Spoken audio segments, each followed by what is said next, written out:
राज्यामध्ये भाजपच्या तब्बल 44 उमेदवारांची आतापर्यंत बिनविरोध निवड झालेली आहे, तर शिवसेनेचे 22 उमेदवार बिनविरोध विजयी झालेत. राष्ट्रवादी काँग्रेसचेही 2 उमेदवार बिनविरोध विजयी झालेत.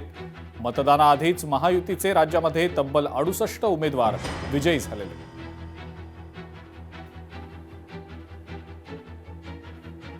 कल्याण डोंबिवलीमधनं वॉर्ड 18 मधनं भाजपच्या रेखा चौधरी विजयी झालेल्या आहेत. 8 महापालिकात भाजपचे अनेक उमेदवार विजयी झालेले आहेत. कल्याण डोंबिवलीमध्येच वॉर्ड 26 क मधनं भाजपच्या आसावरी नवरे विजयी झाले आहेत.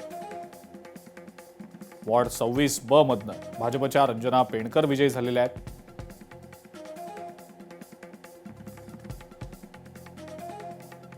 वॉर्ड 24 ब मधनं भाजपच्या ज्योती पाटील विजयी झाले.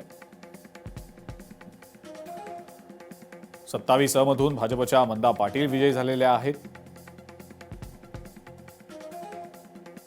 तर धुळ्यात वॉर्ड क्रमांक 1 मधनं भाजपच्या उज्ज्वला भोसले विजयी झाल्या. धुळ्यातच प्रभाग 6 ब मधनं भाजपच्या ज्योत्स्ना पाटील विजयी झालेल्या आहेत. प्रभाग 17 मधून भाजपच्या सुरेखा उगले विजयी झालेल्या आहेत. पनवेलमध्ये वॉर्ड क्रमांक 18 ब मधून भाजपचे नितीन पाटील हे विजयी झालेत. भिवंडीमध्ये प्रभाग 17 अ मधनं भाजपचे सुमित पाटील विजयी झालेत. सुमित पाटील हे माजी खासदार कपिल पाटील यांचे पुतणे आहेत. जळगावमधनं प्रभाग 12 ब मधून भाजपच्या उज्ज्वला बेंडाळे विजयी झालेले आहेत. पिंपरी चिंचवड भोसरी प्रभाग 6 मधनं भाजपचे रवी लांडगे बिनविरोध विजयी झाले.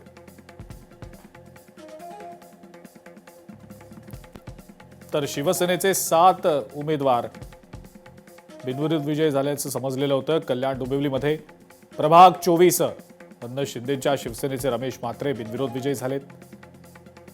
कल्याण डोंबिवलीमध्येच प्रभाग 24 ब मधनं विश्वनाथ राणे विजयी झालेत. प्रभाग 24 क मधनं शिंदेच्या शिवसेनेच्या वृषाली जोशी विजयी झालेल्या आहेत.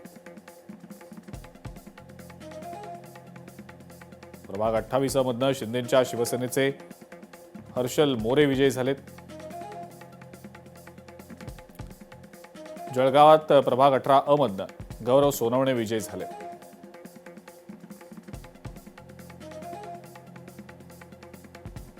प्रभाग 9 अ मधनं मनोज चौधरी सुद्धा बिनविरोध विजयी झालेले.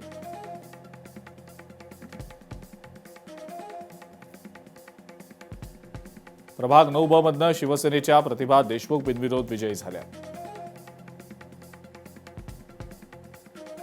तर अहिल्यानगरमध्ये प्रभाग 8 ड मधनं अजित पवारांच्या राष्ट्रवादीचे कुमार वाकळे विजयी झालेत.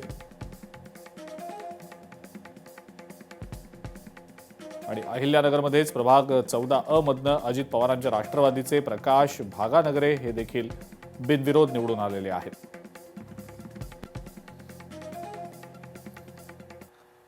कल्याण डोंबिवली महापालिकेमध्ये भाजपची विजयी घोडदौड कायम आहे.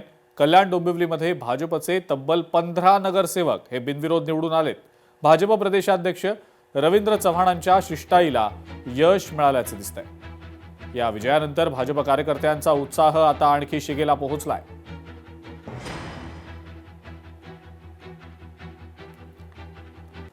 सव्वीस ब मधनं रंजना पेणकर या विजयी झालेल्या आहेत.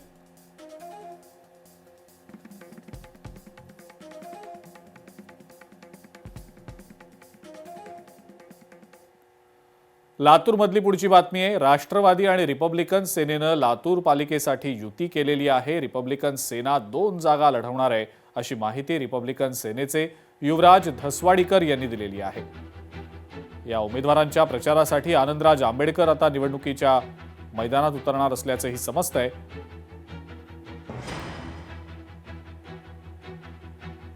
लातूर महानगरपालिका निवडणुका सुरुवात झालेल्या आहेत आणि या निवडणुकीमध्ये रिपब्लिकन सेनेच्या वतीनं आम्ही 2 उमेदवार उभा केलेले आहेत. त्यातली जी पहिली उमेदवार आहे ती आहे प्रभाग क्रमांक 7 अ मधून कुमारी ऐश्वर्या सुशील चिकटे, अनुसूचित जाती महिला म्हणून तिथं लढत आहे. 2 उमेदवार आपण लातूर महानगरपालिकेच्या निवडणुकीमध्ये फील्ड केलेले आहेत आणि हे करत असताना आपण राष्ट्रवादी काँग्रेस पक्ष, अजित पवार गट यांच्यासोबत युती केलेली आहे. आणि इतर प्रभागामध्ये आपले उमेदवार जे 2 आहेत त्याच्या व्यतिरिक्त जे राष्ट्रवादी काँग्रेस पक्षाचे उमेदवार आहेत त्यांना आपला जाहीर पाठिंबा आपण दिलेला आहे. सरसेनानी आनंदराज आंबेडकर साहेबांची सभा लातूर शहरामध्ये होणार आहे. लोकशाही मराठी ऐका, पहा, जागरूक रहा.